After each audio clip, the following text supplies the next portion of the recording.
Yes. Okay, cool. What's up, Tobert? How's it going today? Good. Good. Excellent. Getting ready? It's antelope season's almost here. I know. Go time next week. A little bit over a week. A little over a week, yeah. Nice. 11. And elk season's right after that. Yeah. It's Cool. going to start hammering. Got my buddy here, Josi Young. He started bow hunting here 5-6 years ago, something like that. But yeah, when I finally quit rodeoing, I could have the time to go. Yeah, go thanks bow for hunting. coming, Josi. Appreciate it. Thanks for having me. Yeah, I'll real quick background of Josi and I, how we met. We met on an airplane. I was coming back when I was working in Alaska. Sat next to each other and can't remember if we were flying to or back, whatever. But anyway, just kind of hit it off and spent a little time together, hunted some rock chucks, and got to meet his family and his dad and mom, and great family. Beautiful place he had out there. Lots of rock chucks. Lots of rock chucks. You don't get as much time to shoot like you were, huh? There's enough rock chucks that I thought about opening up a little hunting camp, rock chuck hunting Really? camp. Oh, that would be fun. Can't get rid of them, huh? Guided rock chuck too. Right. Yeah, we've actually a couple times tried to do a derby and just schedules just never worked out. They don't allow me at the derbies anymore because I bring them in too many pieces. Blow them up. I brought one in a bucket one time. Here's a foot. Yeah. So, oh well. It's fun. It's fun shooting them. So tell us, I know your dad was professional rodeo for 11 years, I know he's qualified for nationals 11 years, but he's been rodeoing probably about 30, 40 years, something like that before he retired. Yeah, rodeo's deep in my family. My dad qualified for the National Finals Rodeo 11 times as a a contestant, but he's also been there, I think, 8 or 9 times as a stock contractor, and he's also been there once as a pickup man. He's the only man to ever do that. Really? And so yeah, he's pretty accomplished that way. And Mickey Young is his name. Mickey Young, yeah. And I was raised around it. I mean, there's pictures of me from being an arm baby sitting on a horse, and so naturally that's all I wanted to do is rodeo. Sure. So, and I did. Yeah. And now here I am. I remember when we were talking on in the plane, you were considering retiring, and I remember the comment you made. It stuck with me. Just like you're not all broken up.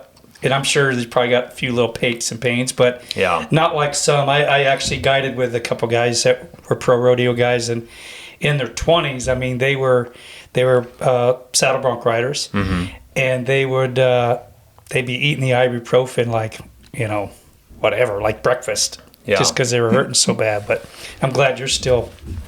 Yeah, I had kind of an injury-stricken career. I felt like I could have made the finals more than I did if I could have stayed healthy. I got on a bad streak there for a while. 2008 was when I qualified for the National Finals Rodeo. Winning number 5 in the world, had a shot to win the world that year. Very first go round, it's 10 performances, 10 consecutive nights, and very first round I break my pelvis. And I end up riding 5 more rounds with a broken pelvis, which was probably some of the roughest pain I've ever went through. It was pretty. I mean, it's right there where you use it to squeeze. You use your core muscles off your pelvis. I mean, it's pretty painful. Not to mention, just the horse bucking himself. Yeah, every time it bucks. And jolting your pelvis is not very fun. But anyways, I took some time off there, and I come back the next season and was having a pretty good year, and I was at Yuma, Arizona. I guess I took a full year off, and I come back the next year and Yuma, Arizona in February, and actually win the rodeo. Had a horse try to jump the fence with me after the whistle blew, and I broke my right leg, tib fib break, broke it right in half. My foot was laying on the side of my thigh. So yeah, broke it pretty bad. So that ruined that year, and so I come back the next year and was having a pretty good year. Actually went to Preston, Idaho. We were at Preston Night Rodeo the night before I was up at Cheyenne. We were just going to hit that and then go on to Cheyenne. And I had a horse fall down with me. I ended up getting a re-ride. I got on my re-ride, and when the horse was leaving the bucking chutes, hooked my toe in the slat of the bucking chutes and trapped my toe. And then when he jumped straight up, it just wrenched my foot on backwards and broke my opposite leg that I just healed up from. So that ruined another year. And then it was just, the next couple of years, I just missed making the finals. Just kind of started hovering around that, almost making it, and just, But what I like to contribute that, on a positive note was, it made my mindset like a fort. It just fortified things where, because that can screw with your brain. Well, yeah, big time. Yeah, and so. I didn't go on and qualify to the NFR anymore after that. I qualified for the Canadian National Finals. They only take 2 Americans a year up there. And that's pretty cool. I was able to get qualified up there and went to that finals. And so, it was fun. Rodeoing was awesome. It allowed me to meet people all over the country and travel. And so I'm glad I did it, but I'm glad I'm where I'm at now. Yeah. That's good. So. And you're young enough, still got a lot of years left that you... Oh, yeah. Do you have a lot of pain then?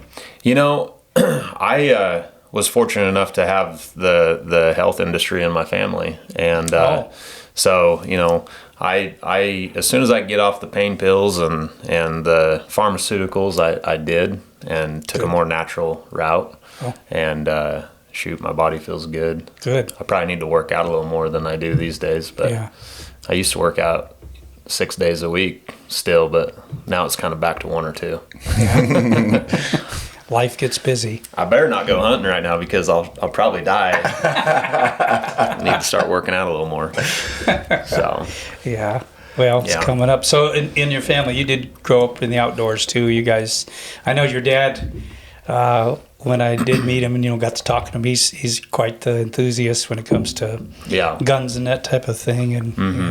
And the long range thing I know he's getting into. And have you as well got into the long range shooting much? Or not as much as him. I'm so busy anymore. He's kind of halfway retired, so he can kind of enjoy it a little more. But no, he got to loving the long range deal probably 6-7 years ago, I would say. Yeah, and he's got some nice guns, and he's got some good guidance from, that's one thing about my dad is if he's going to do something, he wants to make sure he's got the best stuff, and he wants to make sure he gets the best advice that he possibly can, which is it's a great thing to do. Just like me, I leaned on you and Caleb and stuff to get me set up. Yeah.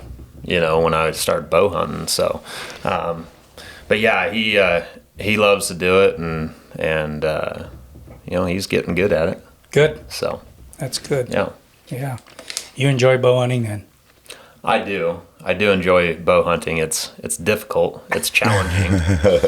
Frustrating. And like I said, the rodeo and fortifying my brain. It's a good thing it happened because there's some times when you go bow hunting where it can be a little frustrating. Oh yeah.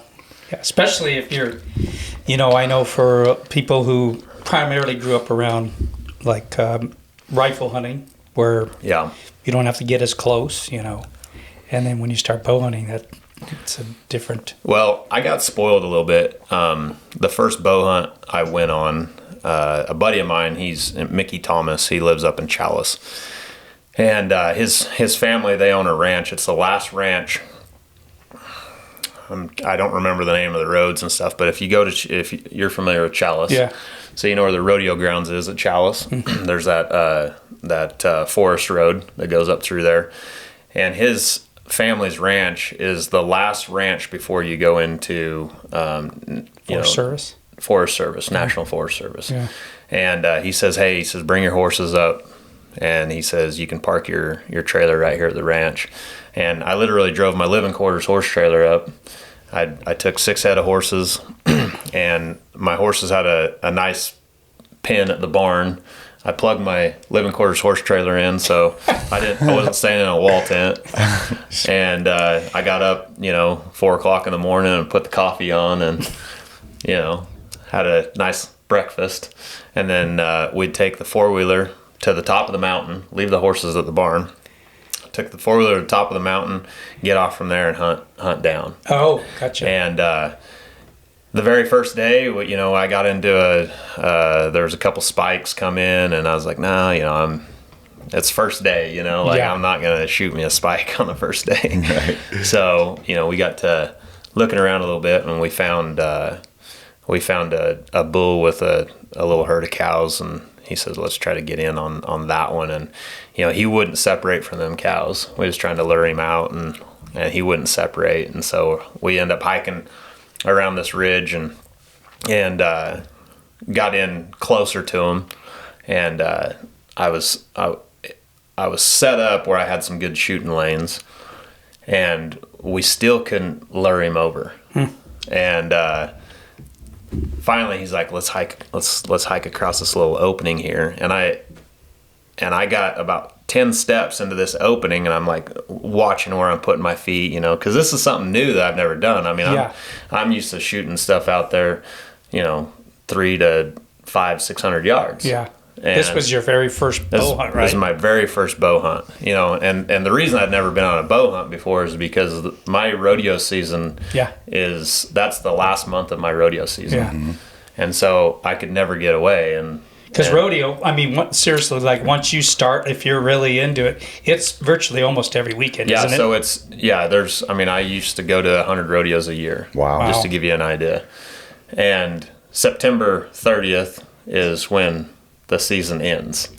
Last day of elk season. Yeah, exactly. So most places. So that's the reason I'd never bow hunted. Yeah. But anyways, I'm watching where I'm putting my feet in this opening, so I didn't make any loud noises. And anyways, I hear my buddy like behind me kind of whispering at me. He's like, stop.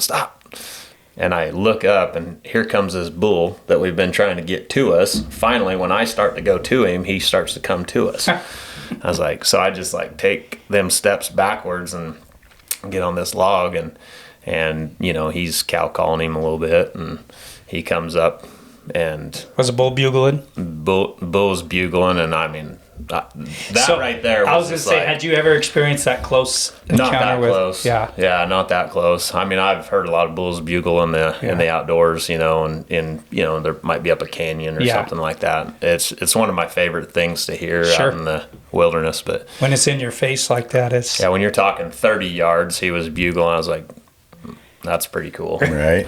But he come through there, and I didn't have a good shot at him. He's kind of coming straight on to me a little bit.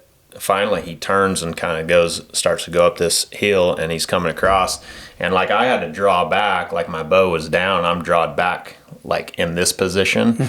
And I mean, I don't know, I'd never done it before, but I just literally like I'm just holding it and just coming real slow, and it was just, the whole experience was just super cool, because I'm like, man, I gotta be stealthy here, and I literally bring it from right here all the way over here, and he's 15 yards broadside, like here. Not looking at you? Not looking at me, but he's still walking. And and my buddy, he's bow hunted. I mean, he's just such a avid hunter. I mean, he's killed, just like you guys. I mean, he's killed everything underneath the sun almost. And as soon as he sees me get where I need to be, he just whistled at him, and he stopped. Pow! And I sent it home and double lunged him, and nice. He whirled, and he went like about 30 yards and just laid over. Awesome. And so, man, I was just like, that was freaking awesome. That was like, I remember when you sent me the picture. I was like, short of my children's births, that was like, I said, I mean, I called everybody. I was like, man, I'm never rifle hunting ever again. Bow hunting. So, so that was a good experience. But then, the next 3 seasons really kicked my butt. Did you hunt with him again? Yeah, I did hunt with him year before last. We went again. We went over there by Sublet. Okay. And I actually we only seen one bull, and he seen us first, and he kind of got on the run, and it was kind of a tough hunt. But I got some inside tracks on another bull that was a nice bull that a buddy took some pictures before season. He says he's hanging out there in that area, so you got to. That was that year you went over That there. was that year, yeah. And my other buddy couldn't go over there. But do you know Mitch Pollock? He's a bronc rider, but he hunts a lot. And he had a tag over there in that region too. And anyways, I says it was the last day of hunting season. I said, man, I got to go up and try it again. So he was already up there, and I says, I'll come meet you the next day. I said, there's a big bull in that region, but I said, I'm not going to tell you where they think he is until I get up there.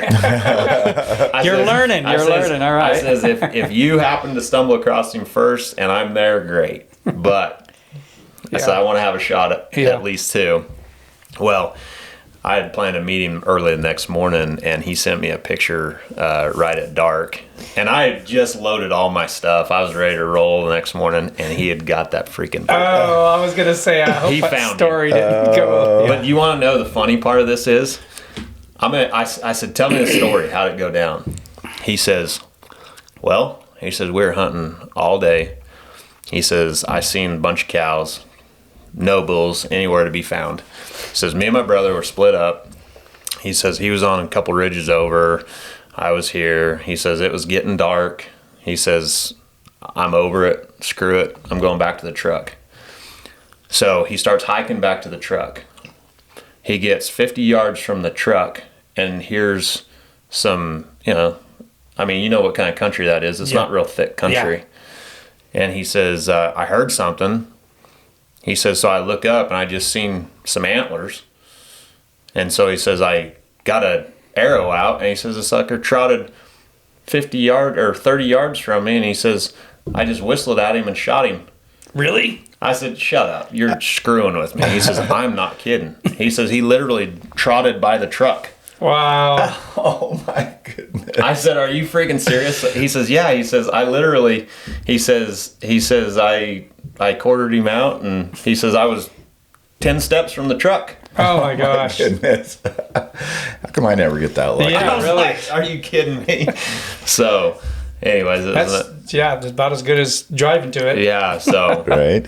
Anyways, yeah, that was a pretty funny story, I thought. So. You know what's funny is I've seen it happen with turkeys, I've seen it happen with elk, and I've seen it happen with antelope, and herd, actually, I guess, more so with antelope, but they don't really pay that much attention to vehicles. Yeah. They just don't. I've seen turkeys strutting 10 yards from my vehicle when I'm walking back. I know guys who have parked on an antelope, like a water hole, to deter them from going there. Mm-hmm. And they're on another water hole, and they look over, and they're drinking at the one by their vehicle. Yeah. Try that happening this year. Yeah, in fact, I did that one time out where we antelope hunt. I parked on one hole because I was out there by myself, and I wanted to try and keep them to come to the hole I wanted to hunt. And I stayed the night on that hole. Well, I'm standing next to my truck. I'd set my blind up, left my bow and my blind and everything, and here comes a buck. He walks to like 30 yards of me and drinks, and if I had my bow with him, I'd have shot him standing right next to my truck, but I left it in my blind. I was like, you gotta be kidding me. This isn't gonna work very well. That was the biggest thing about that hunt that I was on over there, is it was tough to find water. Oh. And we finally found this little spring. I'd done some research on it and found this little spring. And it was hard to find. Like, it was just not very noticeable. Mm-hmm. And is it clobbered? Oh yeah. Yeah. But there's a lot of moose there too. Oh. And we found it right before dark, and I told that buddy of mine, Mickey, that was with me, I says, let's just stay the night right here. I had the Can-Am. I just parked it right there, and I said, let's just stay right here. Well, I don't know why. I kind of got up underneath a tree and set my bedroll down, and I was like, I'm just going to, and it was, I don't know, maybe 10 feet from my Can-Am. Mm-hmm. Well, he's like, I'm going to go set out here in the open. I don't know why he did it, but in the middle of the night, I hear this moose coming down the trail. Oh, no. And he's just grunting as he's coming down, and I'm like, oh my gosh, like, this ain't going to be good. Well, this sucker, he come right by me. I mean, he had to have seen my Can-Am. That's why I had the Can-Am there, because I was thinking, okay, if there's any moose coming in the middle of the night, I want to be able to get under my Can-Am if I have to. There you go. You know, and shoot, this sucker come up and sniffed on my buddy's toes. And, Really? Oh, I said, bull? Yeah, a decent sized bull. I'm thinking. I told him the night before. I says, you want to be out there in the open with one of them if they come? Yeah, I had that happen one time too. We had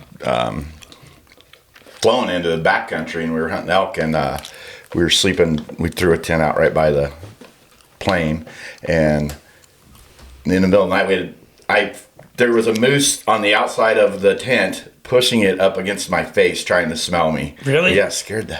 I thought it was a bear. They're intimidating. Yeah. Yeah. I mean, yeah. Yeah. They're when so you get big. up that close, And these aren't even the big ones. Yeah, you go to right. Alaska and they're massive. insane. Yeah. That's funny though. Yeah. Yeah, it was eventful. Was it a big bull that he got? The moose. The one that you were gonna go after. Oh yeah, he was a good one. he was damn sure a mount. Really? Bull. Yeah. Yeah. No, he was a good one. Now, didn't you go on a gun hunt last year? Was it? I did. So I've got a buddy that is one of my best friends growing up in high school, Dustin Looper. He bought a ranch in South Dakota, kind of by Edgemont, South Dakota, southwest. Okay. And he's been after me and my dad for a few years now to come over there and hunt with him. And he gets a depredation tag every year. Oh, okay. And he's got, I think 500 and some odd acres there. And my dad, believe it or not, had never shot an elk. Really? He shot a ton of deer and other animals, but because he was raised in central or southern Utah, and they just deer hunted all the time. Mm-hmm. And so I said, well, let's go over there. I said, because either I could have shot him or my dad. I said, you have the first right. You've never shot one. I think it'd be cool for you to shoot one. Yeah. But if anything happens, I'll play backup. Yeah. And so we went over there, and I like to say that my bow hunt was the easiest hunt I ever went on, but this might have been the easiest hunt I ever went on. And Was it a bull or cow hunt? It was a bull. Was it? Oh, cool. Yeah, good bull too. I hate to say it, but he didn't shoot the biggest one. Really? Yeah, later in the day we found one that was a really. I mean, this is a nice bull, but the one that he left on the table was a really nice bull. At least he got one. No, yeah, he did. But we got there. Shoot, it was probably 10 o'clock at night. We drove all day. Got there at 10 o'clock at night to his ranch, and I mean, he's out in the middle of nowhere. I mean, he's 30 miles from the nearest town, and that town's just a one-horse town. Is it?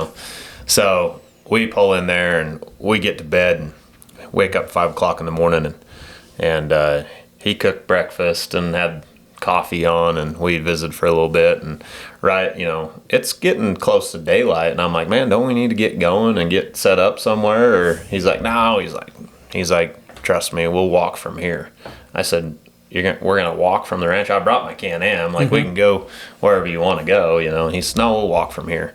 We literally left the ranch, started walking. We didn't walk an eighth of a mile, and I hear bulls bugling already.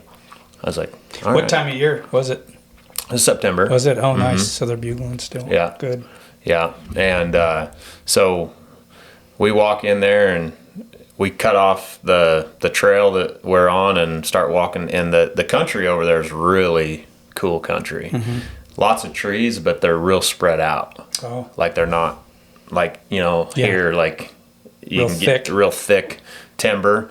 I can't remember what kind of tree it is, but it's some sort of a pine tree, but it's it's Different than the ones we got. It's different, yeah. I know which ones you're talking about. I've seen through there. It'd be a bow hunter's dream over there because there's just shooting lanes everywhere. Mm-hmm. Here when you get in that thick stuff, it's becomes a huge challenge. Yeah. Anyway, so we start walking, and I mean, it was so cool. We sat down, and he started ripping off some bugles, and man, these bulls started coming from every direction. Really? I'm telling you, like some younger bulls are come trotting in there, and they'd bugle, and then they'd trot out of there, and then here'd come another one. I mean, there's bulls everywhere. That's cool. And so we set up, and you could just hear this one bull was just deeper. You know, he had that deeper bugle, and them other young bulls were more high pitched, and so you kind of tell. And we waited for that other one to come in, and I thought my dad, he got down, he was just kind of looking through. I thought he was just looking through his scope, and then all of a sudden, boom! I was like, whoa, we should just check him out a little bit. Well, right? But he was ready to down one, and he did. He Had your dad experience that before, like the bugling, that action like that? No, like we'd been up hunting in the past, like when I was younger, you know, deer hunting or something, and you'd hear bulls bugle, but I don't think he had heard anything that close. Yeah, you know, it's different, different when they're that close. Like, and that. I had my boy with me too, so it was fun. Awesome. I had him right next to me, and I've got some video on my phone of all this. I videoed all of it. I videoed him shooting, and cool. And so it was pretty fun to experience that and let my boy experience that. Nice.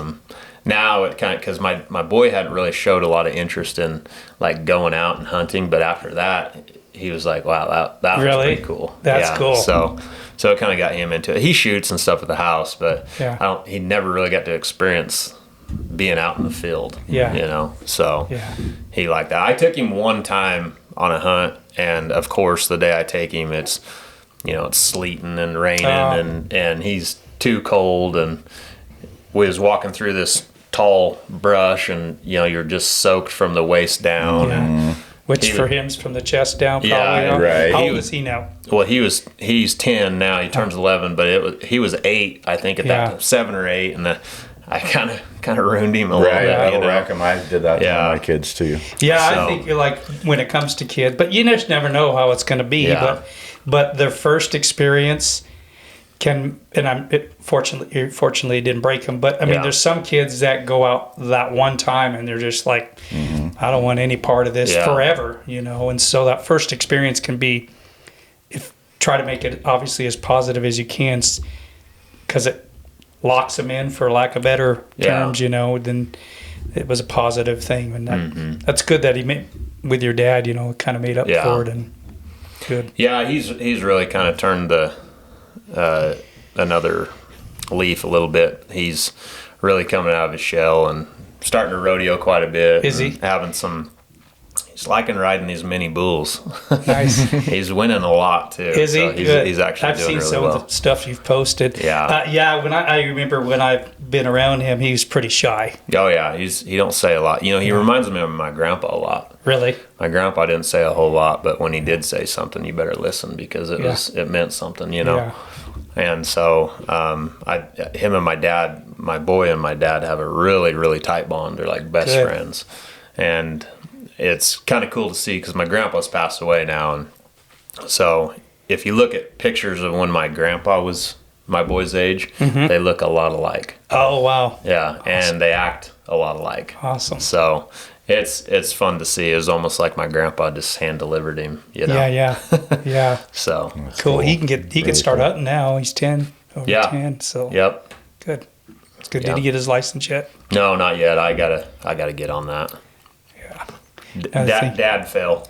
Correct. Easy to do. Yeah. So.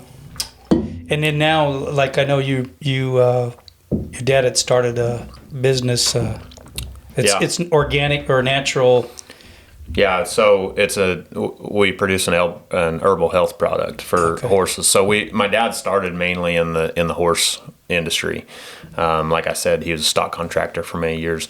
My grandma was a naturopath for people for many years, and he learned a lot of that from my grandma. But you know, my grandpa was he worked for the BLM. And he was raised around the Navajo Indians in southern Utah.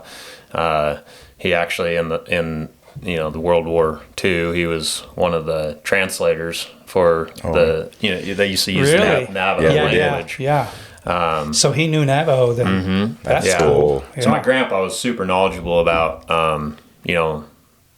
natural remedies and things that grew on the land. I mean, I remember walking with my grandpa when I was younger, irrigating pastures and stuff, and he'd be like, "You know what that plant is?" And I said, "No," and he'd tell me what it was and what it was used for and what it did and stuff. So that's cool. You know, our philosophy is that we offer variety back into the system. It used to be back in the olden days, you know, we could kick our horses out. They'd self-medicate. It's just like deer or elk or antelope or anything. You know, that's how they stay healthy. They've got variety to choose from. And I've actually seen deer that we've shot and killed who had old gunshot wounds that were stuffed full of herbs. Really? Yeah. So they'll go and pick them and stuff them in those wounds if they can reach them because they know what they need. That's interesting. And anyways, so as time went on, mankind have put the fences up, and now they don't have that variety, and we throw hay over the fence to them every single day and give them synthetic. It's a lot of people give them synthetic remedies instead of natural, right? Yeah, and so it's like if I give you a steak and potato every day to eat, it's like, man, that steak and potato is nice. It sounds good, but at a certain point, your body's going to start rejecting and say, hey, I need some vegetables. Sure. I need some greens. I need this and that. It's the variety that does the whole job. Right. Just like if you was just to eat vegetables all the time too. Right. Like there's things that your body's going to lack. You ever go to the fridge and crave something, whether it be hot peppers or, maybe it's some sort of vegetable or something, or yogurt. I don't know what it is. Yeah. It's your body's telling you need something. So that's basically what we do, is package the variety. Now, as time went on, and we have a very extensive line, the product's called Silver Lining Herbs, but we have about something for everything that can go on in the horse world. Whether it be, navicular, ring bone, open wounds, immune issues, kidney, liver. I mean, we've got it all. So as time went on, people started giving it to their dogs because they seen what it did to their horses. So then we released a dog line. So we have a full canine line, and then same thing with the people. They started taking the canine line off label because they're like, man, my immune system feels taxed. So really, we've seen the need at some point to produce a human product, and which all of our products are all human grade herbs. Our facility is extremely clean. We're FDA registered and certified, and so now there again, when your dad did it, he did it right from the start. Absolutely. Yeah. How many years has it been now? 22 years. Really? Yeah. He started it in 2000 or 99. Sorry. Yeah. Wow. I didn't realize it was that long. Yeah. 22 years. And now he's retired, and I'm right in the middle of buying the business from them. And, the product has always been outstanding. But I've just taken that knowledge I've learned from my dad, and we continue going with it. But where I come in, I said, where am I going to put my stamp on this business? What am I going to do to create my own legacy and stuff? And what do we need to do to make it get out of obscurity? And I started following mentors that would help me grow and scale business, because I don't want to stay in this tight niche group. I think it's unethical to have this product that we have and not let the masses hear about it and know about it, because it truly changes lives and it saves lives. I mean, we have testimonies every single day of people like, man, you turned my horse around, you saved my dog's life. I feel better than I ever have before, whatever it might be. And so it's like, man, how do we get this out to everybody? And so I started learning. I started following a guy by the name of Brandon Dawson. Are you familiar with Grant Cardone? No. So he has the 10X brand. Grant is 10X as in, well, that's his deal, is 10X everything you do, 10X your business, 10X the way you live life, and he's branded the 10X brand. Okay. But he's really big. Like, he's a very successful businessman. He's got a $5.5 million billion.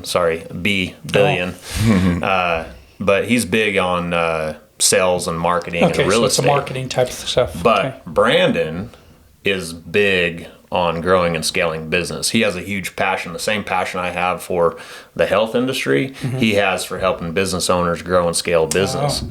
So he had sold his last business at 77 times EBITDA at 155 million was what it was on paper at, but it was actually 185 million. But this guy just knows his crap. And so 2 years ago, I just got a notification, a memory from 2 years ago. I went to his first seminar. So 2 years ago, I went to his first deal, and it was a lot of money to go to it. And I said, I'm just going to commit, and we're gonna go forward and just give this a good shot. Well, now 2 years later, we have grown and scaled the business, more than double. Good. More than double, and we're still growing. We're still expanding, and now I'm partnering with Brandon on some things. Awesome. They've asked me to be the president of another vertical that they're doing on the farm and ranch industry. And so it's all just kind of come together, and it's all from committing to something, going all in. And I think you can relate that to anything you do. It's like, I can relate it to bow hunting massively, because you're not just going to go stand off the side of a trail and hope something comes to you. You're right. I mean, this is a commitment. Yeah. You got to go all in. Yeah. I mean, you got to put the time in, get out there before hunting season and do some scouting. And, you got to go places nobody else really wants to go. Right? It's a commitment. Yeah. And so that's what I did in business. And I'm super excited for the future. I mean, we're young, and we're going to continue to do this. Marketing is like the key thing, the biggest one. Yeah, just like this podcast, it's like getting your message out. Yeah. And how do we do it more? And speaking of that, you do have a podcast also, right? I do. Yeah, it's a podcast called Tack Room Talk, and what we do on Tack Room Talk is, our mission statement at Silver Lining is that we deliver natural health products and education that helps people provide optimal care to themselves and their animals. And so the education part is huge for us. We want to make sure that people are having the ability to know what we do. And so every other podcast, we do some sort of an educational, like whether it be product or something that might go on inside the horse's body, our body, the dog body, whatever it is. And then the other podcasts are all guests, whether it be in the rodeo industry, business, I mean, you name it. It's got a little variety of everything. That's cool. That's awesome. Yeah. And how long have you been doing the podcast? We've been doing the podcast about 1.5 years now. Nice. Yeah. You do it with somebody or? Yeah. So the guest stuff I do by myself, and the educational stuff I have my sales and marketing manager, Chance Shutnick. So every once in a while he'll jump in on a guest as appearance. Well. Yeah. Depends on who we got. So. Yeah. Awesome, man. That's great. Yeah, it's fun. I enjoy the podcast, having conversations, getting knowing people a little better. Right. Yeah. So. Yeah, I know. Like even our podcast here, I know there's been a few people that are kind of a little bit nervous about being on. It's like we're just talking is all we're doing, and having a conversation. I remember when I started my podcast, like I just look around and like I was scoping your guys' mics and gear and stuff like that. Because like I remember I got a notification the other day. I guess it's been 2 years then, because if I got that notification the other day, then that would have alerted me 2 years ago. But I looked at my first equipment that I had, and I was like, golly. Right. What a rookie. that guy's a rookie. Yeah. You start somewhere, though. Yeah. Do you film your podcast too? Or? We do. Yeah. A lot of times we do. But sometimes, like I just took the family to Jackson Hole this last weekend, and there's a rodeo that we go to every week up there and let the kids rodeo. So we go, twice a month, and I've got some Bluetooth mics I can just stick on somebody. Yeah. So if I see somebody, because that's the thing is like you never know when you're going to run into somebody or who you'll meet or anything. I can be like, hey, you want to do a podcast with me right quick? Yeah. And a lot of time, I mean, there's sometimes I've done like 15-minute podcasts with somebody. Right. Just ask some real strategic questions.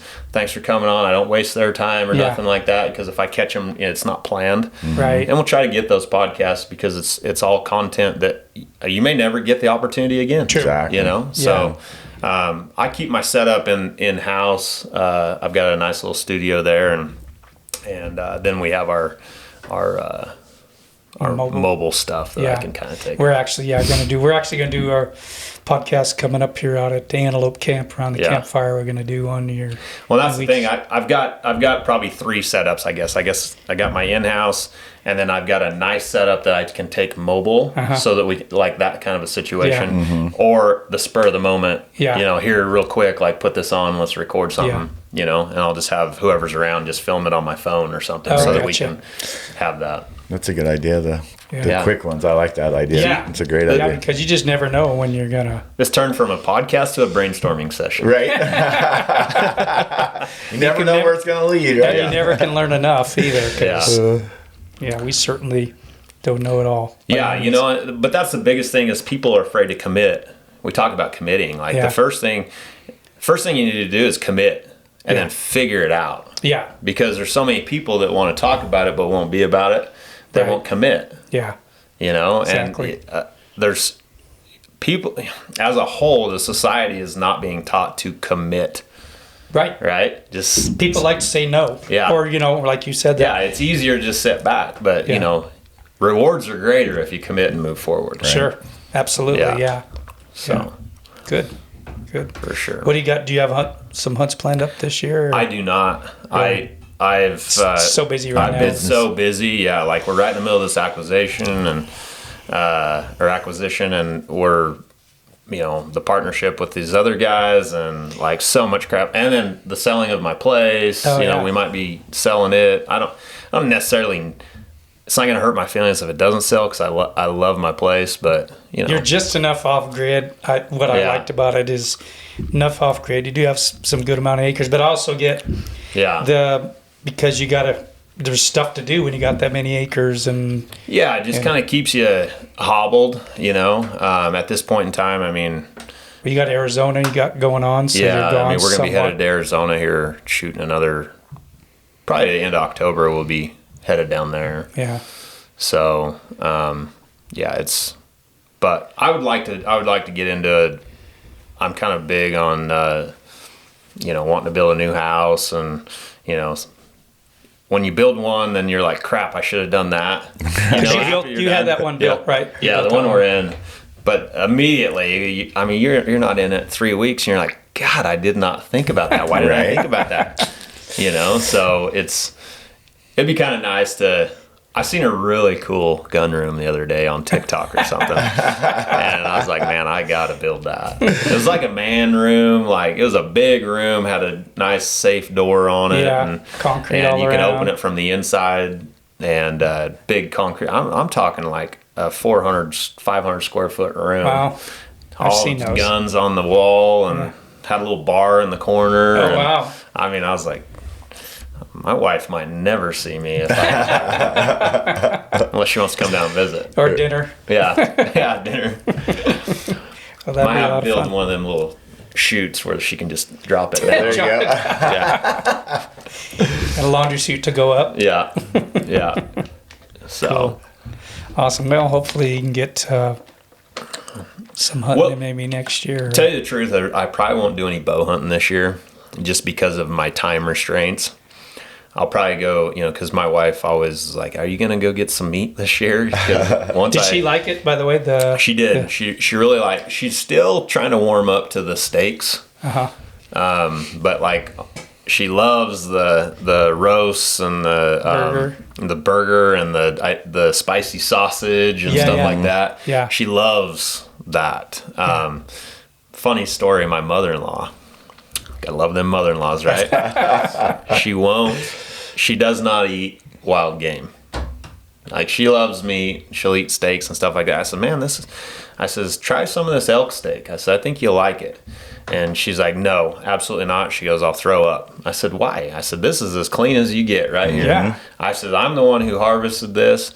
I said, I cleaned it. I said, I packed it out. I know exactly where it's been. I know, I seen the land that it was eaten off of. I know how clean it is. Yeah. I said, you won't get any cleaner than this. She wouldn't do it. They're not used to that. They're used to the processed. Yeah. She was in town one time, and my wife's cooking dinner, just going about her normal deal. And I knew she was making this soup that had this spicy sausage in it that was elk sausage. And I'm like, I didn't say a peep. I'm just sitting there going, I hope my wife does not tell her that this has elk in it. And so she serves dinner. We're going down, and she's just ranting and raving about how tasty this soup is. And awesome. I waited till she got about 3/4 of the way through it, and I said, so you do like that elk? And she goes, what? And I said, that's elk sausage. And she goes, oh my gosh. I said, don't act like you're grossed out, because I know you've enjoyed it. You've told me 5 or 6 times. Yeah. So I like to say that I finally got my mother-in-law to eat wild game. Did she admit it was good then? She said, it's good, but I can't do it anymore now that I know. And I was like, oh my gosh. So it was funny. The joke is always at my house is somebody asks what it is, I just say it had parents. Yeah. So. Yeah, exactly. No, Yeah. for sure. But you just never know. I mean, when you go to the grocery store, you don't know where it's. You know, and Where it's I've been. said for years, you know, and I wish all we did have is American beef, American lamb, and, you know, American meats. And so many times you hear of all they have to do is they could bring it in from any other country and grain feed it for 90 days, whatever it is, and they consider it U.S. beef or whatever. Yeah.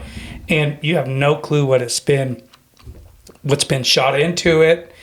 Yeah. Could have been eating a car in another country. You know, I mean, you don't know what it's been eating.